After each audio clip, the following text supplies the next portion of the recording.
Alright, we're back, and I don't know, I'm awake. I'm awake now. I have no idea where this is going to be in any of the recordings. This series is going to be weird to edit, but we've repelled the invaders, and suddenly I had like a weird inspiration to maybe be a druid. I haven't done it yet, but it's like, oh, well, maybe I could. Anyway,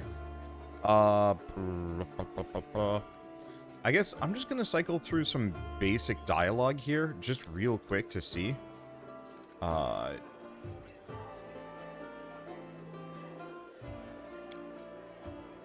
I just want to see very quickly if there's any other locations that I could... that's not... I'm not a big talker sometimes. Sometimes I am. But I don't want to spend forever talking to every single character here because it's going to take hours. But I want to find as many side quests and, like, side locations as I possibly can. Huh. I was really expecting more dialogue from her. Irabeth said your friend Jana Aldori is missing. Do you know where we should look for her? Irabeth is worried about her fighters. I understand that. I wanted to look for Jana myself, so I didn't distract you. But since you're in on this too, I could use some help. John and I met in Canabras a few days ago and just hit it off. We went drinking together. We went to that unforgettable celebration together too, but we got separated in the crowd, so we should start looking from the main square. That's where I last saw her. Jana's a good fighter, even if she's green. She couldn't have become an Aldori otherwise. I hope she's alright. Let's see. Yeah. Yeah, I'd forgotten to do that previously. I don't think we need to do this with anybody else. Lon? Anything new? Kind of. I'm gonna just try and talk to people. Ah, Vasily. Hello. Oh! I guess I just talked to the wrong person a long time ago. Anyway, a stout old man with a fuzzy gray beard mumbles in prayer.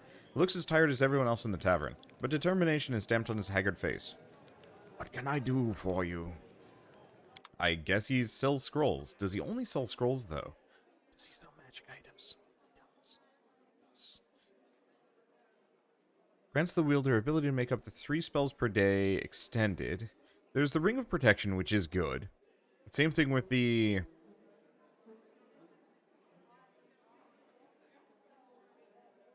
Yeah, Ring of Protection and the Amulet of Protection. Both of those are good. Braces of the Wizard. Kind of good. Oh, what else we got? Icy Protector. Hold resistance 10. And if they have the Ice Plant Hex, it also grants... Alright, that would be really good on her. As long as the wearer of this amulet is under the effect of a Death Ward spell, they get a bonus morale bonus to AC against attacks of undead creatures. It's okay. Ah, there's the Alchemist kit and the Scroll Scriber's kits, which we do need for things. I'm glad I talked to this guy. He also sells just a lot of scrolls. I'm just gonna flip through and see if there's anything else that I missed. These are all ingredients. We could use the crafting stuff, but it's not, like, super important to me. I guess let's just do Price Descending and see if there's anything else. Scroll of Raised Dead. Oh, that's Raised Dead. Wait, no, that Raised Dead is revive somebody. Wand of Molten Orb. That's okay. And Diamond Dust. I'm really hoping for this whole... let's see. Well, I guess I might as well sell those. Yeah, I'll sell a couple of these. Some of them just aren't going to be that useful for me. Like, I don't think I'm going to end up with a Kineticist. I like the idea of it. Maybe I'll look at it again before I just sell it off. Okay. And then I think everything else I'm just going to be fine with. I might move over a number of these ingredients. Oh, here, let's get rid of that stuff. I don't know about the Crypt Raiders armor. It's kind of good. It's kind of good. Okay. Well, now that I have some extra stuff, I think I'm going to grab the Icy Protector. Because at the very least, I can put it on her and she gets a nice big boost. Everything else is kind of okay. Kind of. I mean, obviously, getting these two could be kind of nice. But I will probably find plenty of those while we're out and about. Yeah, this is going to give her an extra 2 armor class. Nice. I think I might keep her as a witch. At some point, I might look into maybe trying to respec her a little bit, but I think she's fine. I just have to figure out how to build witches better, is the real answer. Okay. Back to Gamon. Ember's in our room. The elf in front of you is young, still adolescent, by the standards of their long-lived folk. A childish, carefree smile plays on her face, and her wandering eyes linger on you for just a moment before darting off again into the distance. Terrible scars cover her body, and a few of her fingers are missing. The crow sits on her shoulder, observing you with its clever black eyes. You're always so cheerful. How do you manage to remain so hopeful when we're surrounded by such horror? Hope? The girl tilts her head and continues with a smile. No, hope is a lie. What should we hope for? The world is in the hands of demons. The gods can't help. Or they don't want to, or they forgot about us altogether. The people know they're about to be eaten by demons, but they still quarrel with each other and fight and steal. There is no hope, only us. We have to win without hope. It will be hard. The entire abyss is against us. We can only win by some miracle, which means we'll have to make one happen. What other choice do we have? We'll work a miracle and win, because we have to. The elf smiles broadly and nods to herself. Maybe I'll make her a druid, actually. I don't know. She seems like she'd be an interesting blight druid. Tell me about yourself. Well, they call me Ember. I used to live in River City, and now I walk with you. That's my story. Why do they call you Ember? I've had many names. When I was little, Mom and Dad called me Dove, or Cricket, or Kitten. Dad called me his ray of sunshine, and when Mom was cross, she called me a long name, a grown-up one. I can't remember it, no matter how hard I try. Then when I came to live in the River City, the good people called me different funny names, like Ember, or Torch, or Smoky. I don't know why. They called me Birdbrain because I have a crow. They called me Lucky 7 because of my fingers. The girl raises her hands, the middle finger on her right, and the two smaller fingers on her left are missing. They sometimes called me Grilled Meat, and said I was stupid, but I didn't feel hurt. I mean, they're right. I really am silly. They didn't mean to hurt me. I like Ember. It's a good word. Embers are like people. On the outside, they're gray and cold like stones, but they're warm inside. You can blow on them, and they'll start a fire to help you survive a cold night. And that's wonderful, isn't it? Ember it is. Where did you get your scars? It happened by accident. My dad and I came sailing down the river to join the crusade. Dad said that all good people were going to the world wound to heal it. He said that the crusaders were the best people in the world, and together we were going to win. But when we arrived at the River City, the crusaders got everything mixed up. They thought my dad and I were bad and decided to burn us at the stake. Dad died, and I cried so loudly that one good night realized it was all a big mistake.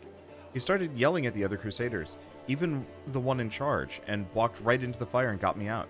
The others wanted to stop him, but he took out his sword and scared them away. The kind knight took me to a healer. I later learned that while the knight was pulling me from the flames, he himself was burned so badly he died not long after. But I'm still alive, a few fingers missing, and my skin is funny. I've lived in River City ever since. I've never had my own house, but I've had many friends. And then the demons came, and I met you. And you know what happened after that. That lynch mob called themselves Crusaders. For shame!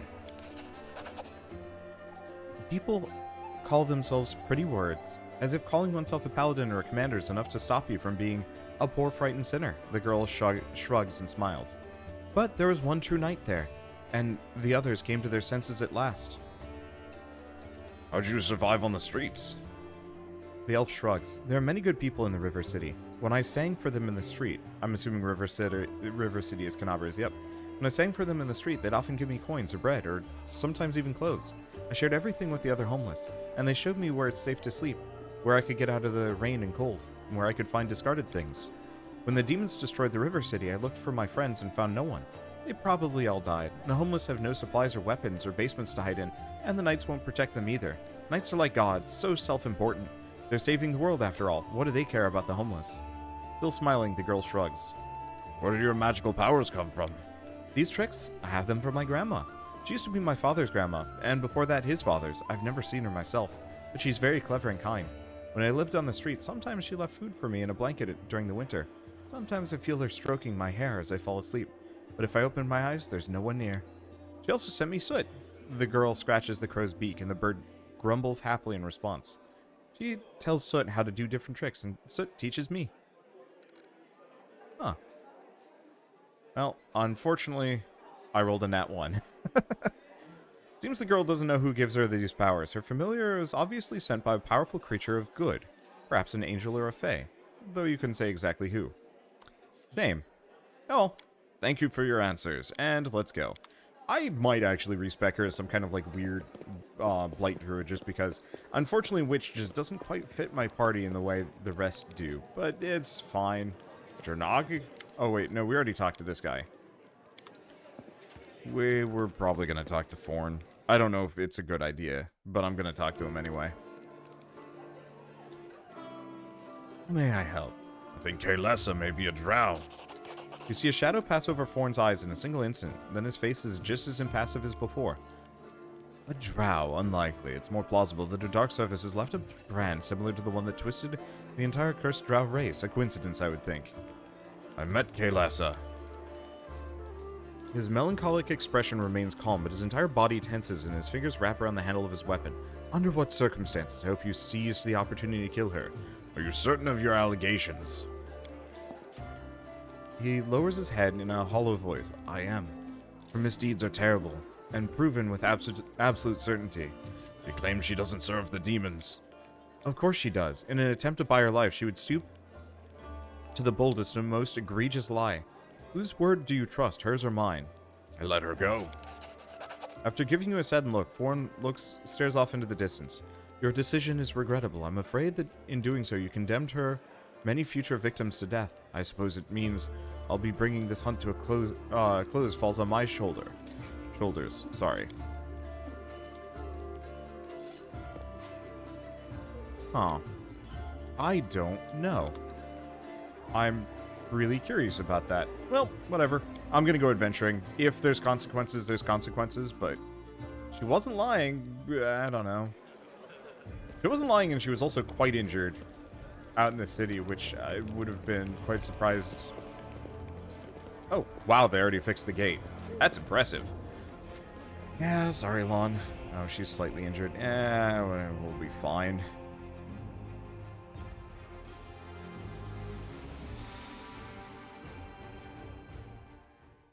Okay, so we got a couple of things. Wait, what? Report to Erebeth about... Oh, the planned assaults. But we wanted to go...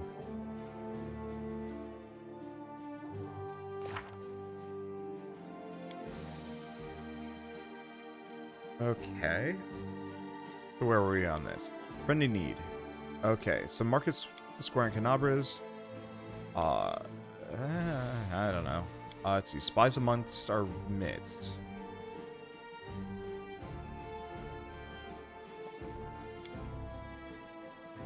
And we're done with Porgus Worm. Show complete quest. There we go. This is better. So the Burning City. Visit the library. Gather allies. Wait for Kaylessa's schemes to be revealed. According to Dark Hunter Forn's warning, Kaylessa will strike soon. The commander should prepare to face her head on. I'll keep an eye out for that one. And then we're not done with that. Well, we're heading for Market Square. That'll be the first thing we do. We might have a random event. I am prescient, I guess. Well, I was going to say, how does this new party do? But I think we're fine.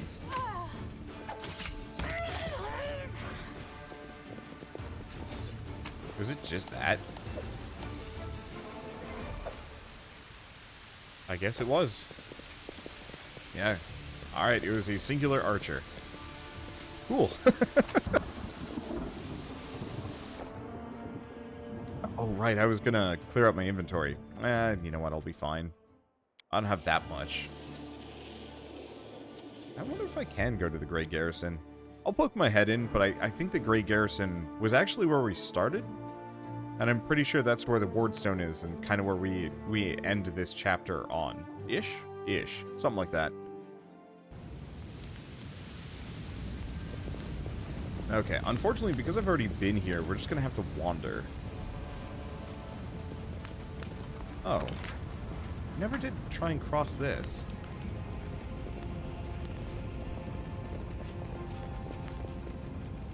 Okay, let's That's actually really useful, and I totally wasn't paying attention. I built it, I made fun of it for being on fire, and then I stopped. And there's a plagued horse. Plagued horse!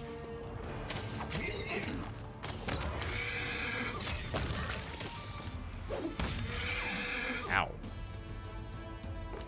Does he still have a bewildering injury?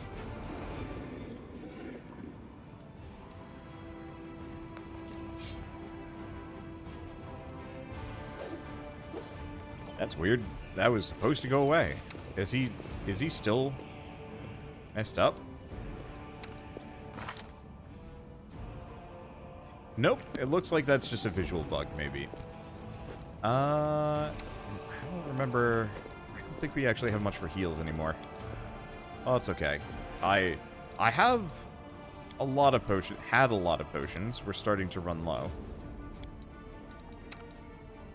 Because, yeah, unfortunately, I was considering turning one of these characters into a... Oh, boy. Rat swarm.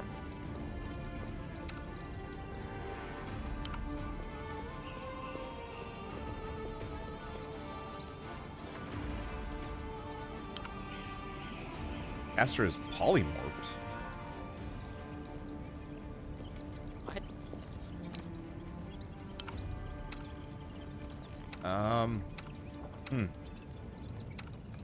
I might have made some weird mistakes here. Well, I guess I'm just gonna scream at the rats. Okay. Everybody run, except for Ember. Wait, what? Here, as far as I can tell, she's beasting them? Oh, boy. Oh! Okay, we've got... I think it's because we have magical weapons now?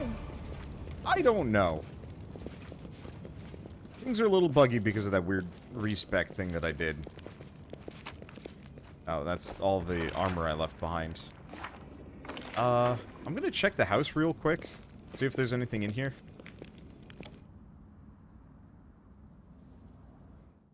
Because I don't necessarily know where to start looking for the friend. It was check market square and then question mark.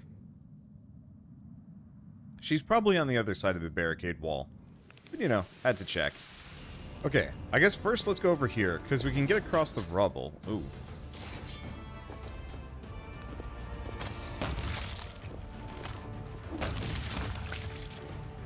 There we go. Yeah, I wonder if having a character with a spear would make sense. 2 frontliners and then a character with a longer... Hello. Overrun. I've tolerated your heresy for too long. The signs of recent hard fighting are obvious on the stern old man. His armor is dented and covered in blood, and his unnatural pallor suggests something more dangerous than wounds inflicted by claws and fangs. Nevertheless, his gaze is stony and his voice accustomed to barking orders is harsh and clipped. He brings the blade of his sword to the throat of the beautiful golden-haired Aasimar, who is being held by 2 soldiers. I should have had you put to the stake the day you arrived in the city. Perhaps then this tragedy could have been prevented. Or perhaps you should have listened to others instead of spitting accusations of heresy at anyone who stood up to you. The Aasimar has been savagely beaten, but a smile plays on his bloodied lips. Who knows, perhaps we could have saved Canabras if you'd listened to my warning about the demon's attack. If you had allowed my adepts to complete their mission, we had worked together instead of fighting each other. The old gray-haired fellow seems vaguely familiar. He isn't the leader of the local Inquisitors by any chance. Be careful with him, boy. Those people place no value on science, and they believe that ignoring high-level scientific questions will be the best response strategy. Incidentally, did you know the fastest way to draw the attention of Iomede's Inquisitors is a heartily bellowed Hail Baphomet? After that, you'll have precisely 3 seconds to explain yourself, so it's best to prepare what you wish to say in advance. You said yourself you've been fighting against me all this time, you heretic. Well then, unburden your soul, confess before your death, and your adepts succumb to the demons and their instigation, almost deprive the city of its ward stone. The old man strikes the Aasimar across the face. The time for confessing is past. Say your final prayers to your unholy mistress. You will soon be united with her. The Aasimar notices you in a loud voice, loud, clear voice intones. Oh, Desna, the great dreamer, I pray to you, protect my adepts. Send a brave soul to aid them, one who knows the price of freedom, and who can distinguish good from evil. May they not share my fate, and forgive Prelate Hulrun for everything, including the folly he's about to commit.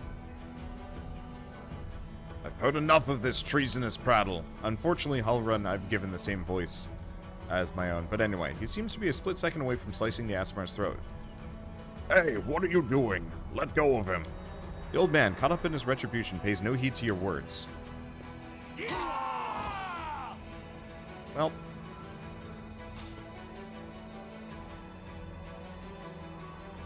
The old man slices the Aasimar's throat. The body drops to the ground, and the old man turns to you. Who are you? What are you doing here? You're not a cultist. See how I deal with cultists? Yeah, I need more angry man voices. Let's see. Well, I'm going Angel Mythic Path. I'm just owning this. Behold, Inquisitor, I bear the gift of an angel who died in the caves below Canabras. I'm no enemy of yours.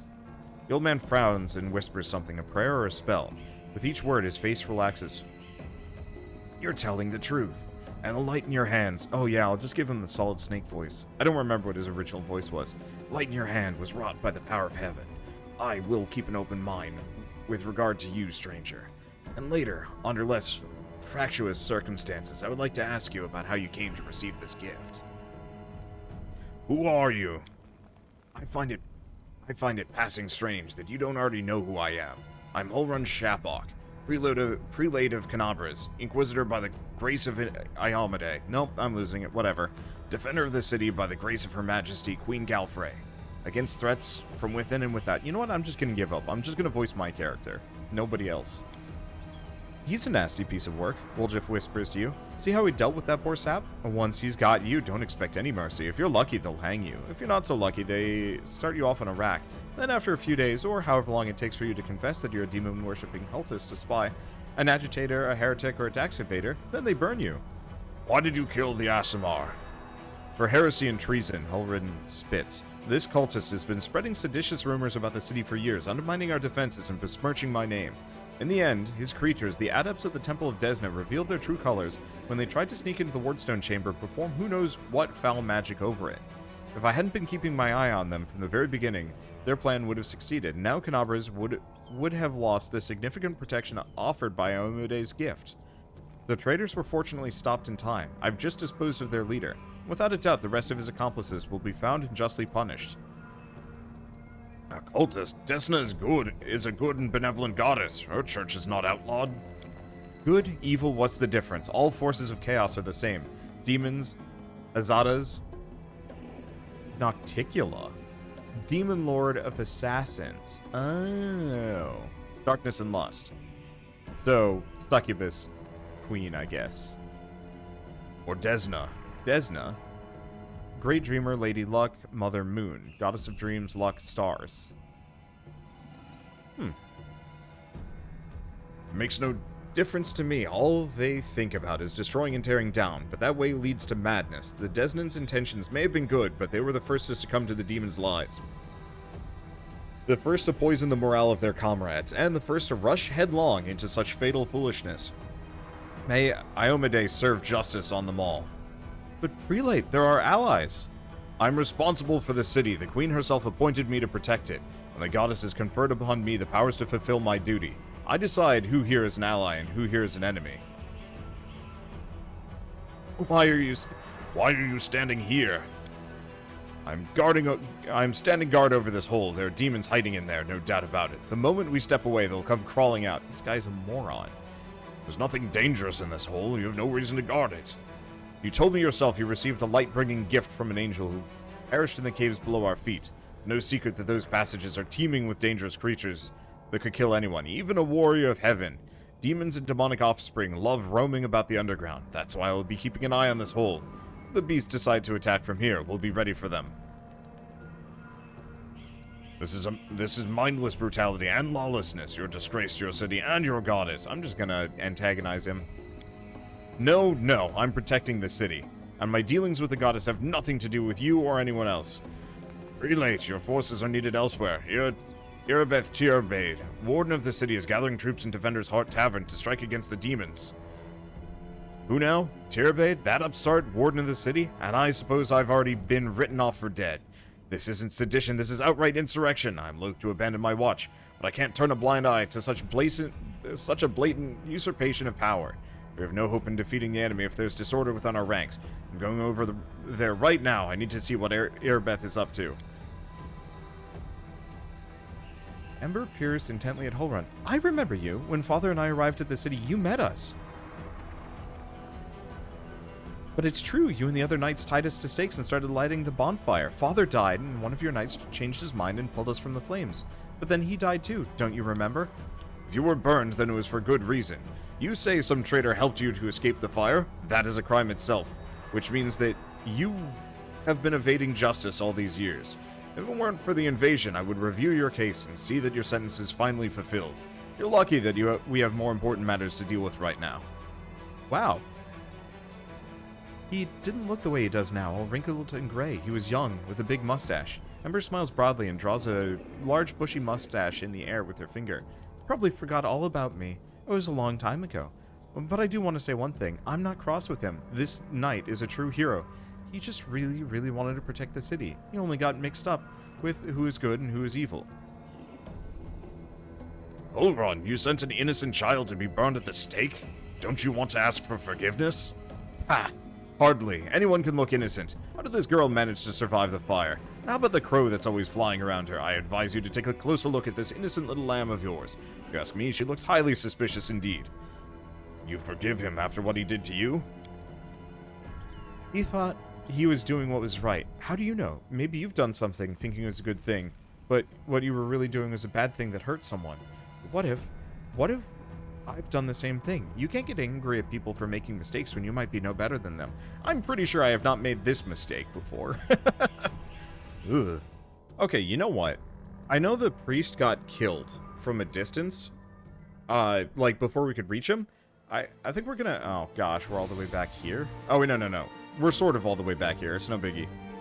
I'm gonna go back and do a big murder on Hullrun. The dude is a monster, and, like, I want nothing to do with him. I don't even want to talk to him. I'd rather just erase this from time. Okay, I'm gonna fix this. This is silly. Oh yeah, this whole lineup is silly. There we go.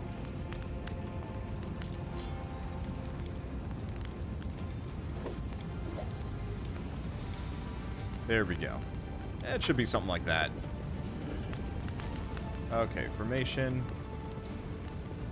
Okay, there's the Canabra's Crusader, but I'm pretty sure he just says nothing. Yep.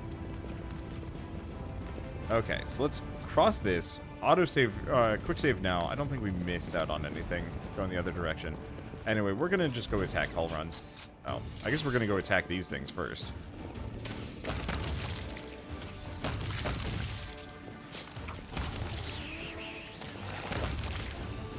Oh, that reminds me. One of you guys doesn't have point blank shot on. Both of them don't. I want to guarantee I've got that on. Okay. I guess I'll quick save again. Anyway, time to go kill Hullrun. Okay.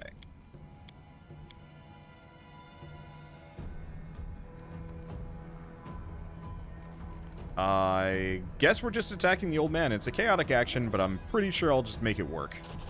Hullrun turns towards your voice, drawing his sword away from the Asimor's throat to level it at you. You again, and I see you've chosen a side. More the pities for you. Yeah, I just care not for Hullrun.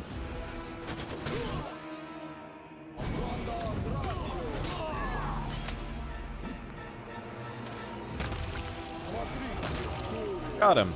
Ramian lives. There's supposedly some way to, like, not have both, but I don't care about Hullrun's existence. So, I'd rather just delete him and not think about it. Adamantite chainmail. And just regular chainmail. Not as cool. Heavy shield. Cold iron, masterwork, longsword. Yeah, let's grab those. I think the rest of these are not great. Yeah. Ramian. The Aasimar brushes himself off and fixes his once fine robes, which are now ripped and bloodstained. Thank you for your help. I am Ramian, prior of the Temple of Desna. Former prior, I should say. Our temple lies in ruins now, but I'm alive, and hope is alive too. Turning to Hulrun's body, the Aasimar brings his hands together in a brief prayer. I'm sorry for this. Really, I am truly sorry. Hulrun did not understand what he was doing. He did so much harm.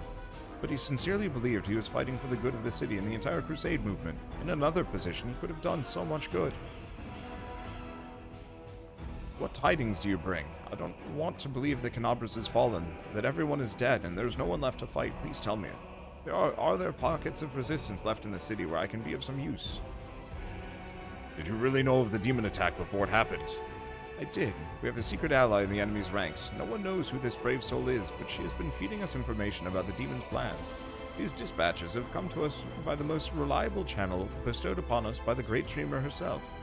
They have come to us in dreams. Prelate Hulrun brushed them off as meaningless reveries. And, well, I admit it isn't always easy to distinguish our allies' messages from ordinary dreams. But even ordinary dreams are gifts from Desna, and always worthy of attention. The prelate, and all the crusade leaders, for that matter, should have put less store in reason, and more into intuition, inspiration, and spontaneity. Spontaneity? What's more, not long before the attack of the city, a blind elf who calls himself the storyteller, arrived in Canabras. This wanderer wasn't merely a collector of legends, but a scholar of the unknown. According to him, the wardstone in our city, first and foremost, and the important chain of the wardstones, weakened since long ago, is teetering on the brink of corruption. It seems that the Red Morning Massacre and the other demon attacks, even the ones we fended off, did not leave us unscathed. Unfortunately, Prelate did not listen to the storyteller either. We're lucky he wasn't burnt at the stake as a heretic. We had such vital information on our hands, information that could have saved the city, but no one cared to listen all the way to the catastrophic end. Not all dreams have benign origins. What if those dreams were sent by demons? In a different time and place, someone perhaps could have become the victim of false dreams sent by monsters, but here, in the War of the Abyss, the goddess is keeping a close eye on her most faithful followers. I've no doubt that if a demon tried to intrude upon the dreams of any one of us, Desna's punishment would have been swift. Believing in divine providence is terribly unscientific. You should follow my example. I prefer a scientific experiment over blind faith and benevolent destiny. Or better yet, several experiments. Friend, your experiments, how to put this, they don't look very scientific. Next time you're getting ready for one of those experiments, let me know and I'll round up some punters. We'll make a killing. I'll split the proceeds with you fair and square, or I'll use your cut to pay for your healer. Whatever you need. Nenio's eyes narrow, while her nostrils flare. Dilettantes? Détentes? She turns away. Tell me about the strange rituals that were going to be performed on the wardstone. Ramian looks slightly abashed. When my attempts to open Hulrun's eyes ended in failure, a few of my young adepts resolved to take matters into their own hands. They did not consult with me before doing so, but I've never demanded iron discipline from my priests. Army commanders have subordinates, but I have pupils and fellow worshippers. I can only inspire them, I cannot command them. It seems they were inspired all on their own. They had no ill intent, they only wished to access the wardstone in secret to try and cleanse it. The Hulrun, this became perform a suspect ritual after hearing even more suspect voices in their dreams. The children wanted to save the city. The Inquisitors detained them and almost killed them. I had to intervene. I used my authority and my power as a cleric to give them a chance to flee. If they hadn't gone away, they would be destined for a cell in the prelate's dungeons and quite likely death. Irbeth Tierbade of the Eagle Watch is gathering survivors in the Defender's Heart Tavern. You should be very useful there.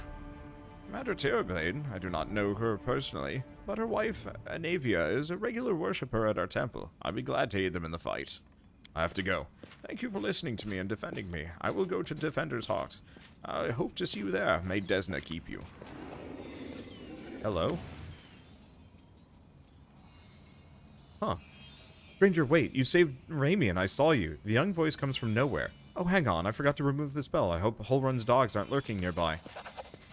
The pale youth materializes before you. His face looks haggard from lack of sleep, but he's clearly pleased to be speaking to someone.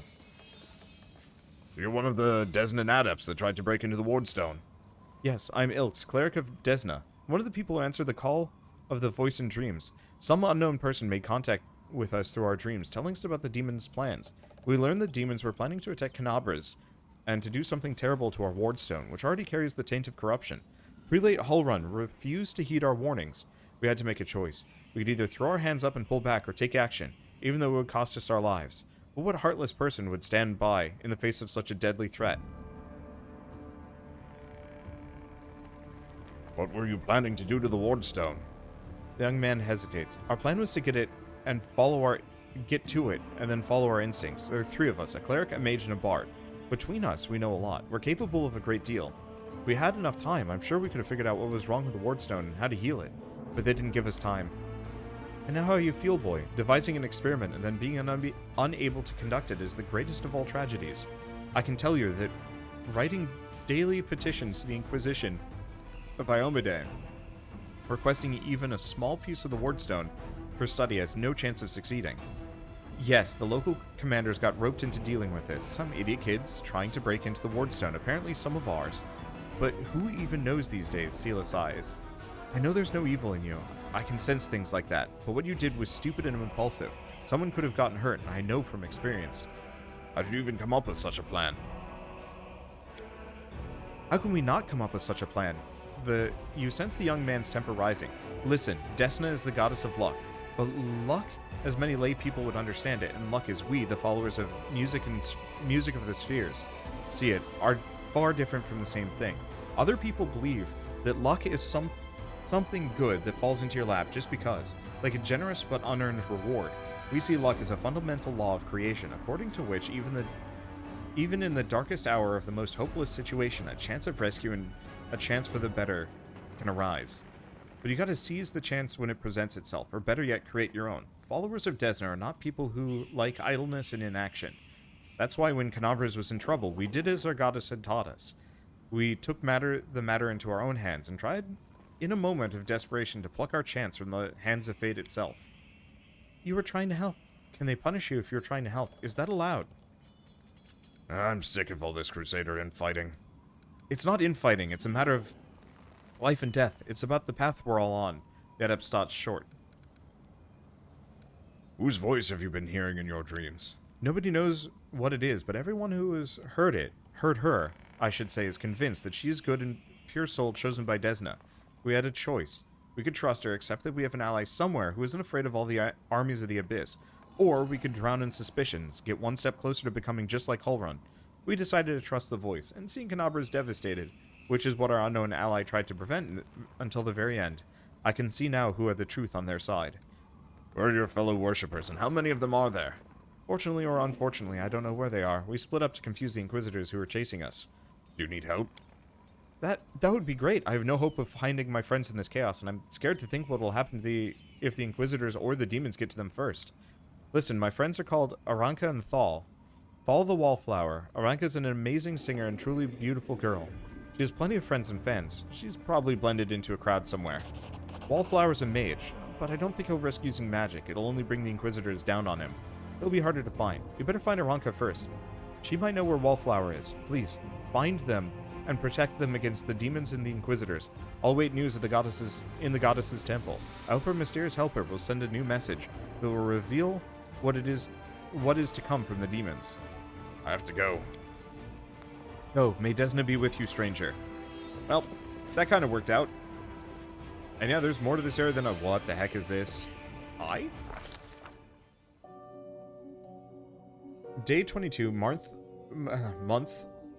Arodus, blah blah blah. The demon invasion transformed all of Canabras into one great battlefield, but nowhere in the city suffered as much as the square.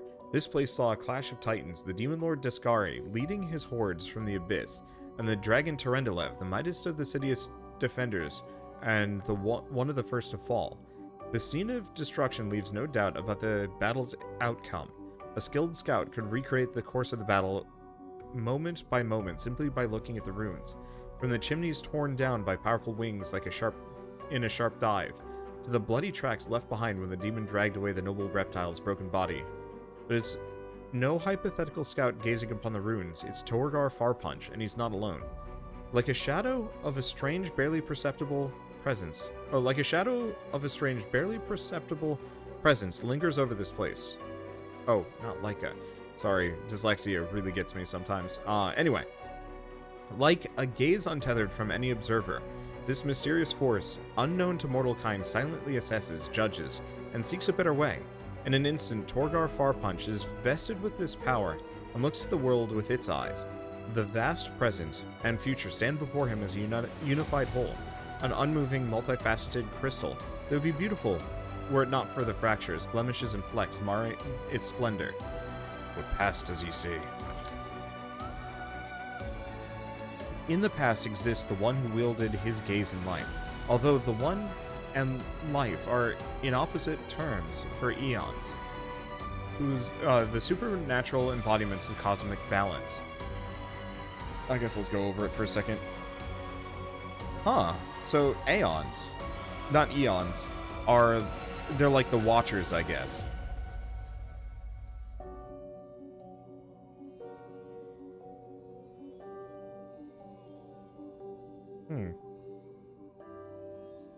Or maybe this time? I don't know.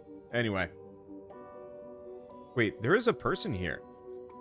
Rather, who or what? A better word for these entities is how. This Aeon appeared from outside this world, from the great beyond, to put an end to the intermingling of the planes and destroy the world wound, the chasm disrupting the order of the multiverse. Alas, the visitor from beyond proved too weak for the battle they came to fight. They even failed to finish casting the spell that would have sent Discari back to the abyss. With one swing of his scythe, the Demon Lord cut the Aeon down. Huh. What present does he see? Runes, blood, corpses. None of this perturbs the Aeon's dispassionate gaze. The living are alive, the dead will be judged by Pharasma,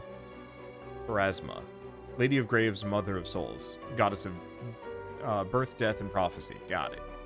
All is as it should be, but the demons circling in the sky or prowling through the streets create a jarring juxtaposition, like splashes of blood-red ink on a restrained pencil sketch. They should not be here. The world of mortals is for mortals. The demon's place is in the demon world. How sublime the world would be if everything knew its place. But even demons aren't as abhorrent as the sharp-edged, unassuming crystal languishing in the dirt among the bricks and smashed cobblestone. No mortal would notice it, but to the Aeon's eyes, its mere existence is an outrage against universal laws. If the Aeon still existed, they would not stop until the crystal was unmade. But the Aeon is gone, and only their gaze remains. Torgar Farpunch picks up the crystal out of the dirt and stows it in his pocket. He is mortal, which means he has the power to decide what to do with it. Look at the purple stone knife. What future does he see? Good and evil, chaos and order. Everything is in its lawful place in the multiverse and is no longer trespassing where it does not belong. Nothing is disrupting the smooth and steady current of the river of souls from life into death and back to life again. The reality, rid of its flaws, is now perfect, and the Aeons withdraw to eternally admire its beauty, which will never be threatened again. After allowing the hero to view the world through their eyes, the little that remained of the destroyed Aeon is killed. Even appropriate here for an entity that is so removed from life and death as we understand them, used up its last vestiges of energy. Now they are ready to disperse into nothingness until someone decides to preserve the Aeon within themselves. Will the hero take on this power so that he may again look at the world through another's eyes, or will he allow it to vanish? Ooh. That might even be cooler? I wonder what the differences are. Okay, so I've been doing some looking, and it looks like I get a lot of options. It's not based on how many times I do the dialogue option. I actually get to choose. I get to choose a lot, apparently, I think. I'll ask about this, or honestly, when this video comes out, maybe some of you guys can just tell me, because I'm not going to be playing this game that fast. I'd love to play more of it, but time is what it is. Anyway, retain the Aeon's power within yourself. The spirit of the Aeon dwells out of sight, deep in Torgar Farpunch's soul, like a pair of magical spectacles stowed away until the moment the hero once again needs to look at the world through another's eyes. Interesting. Really like the music on that. Oh, and we got some friends.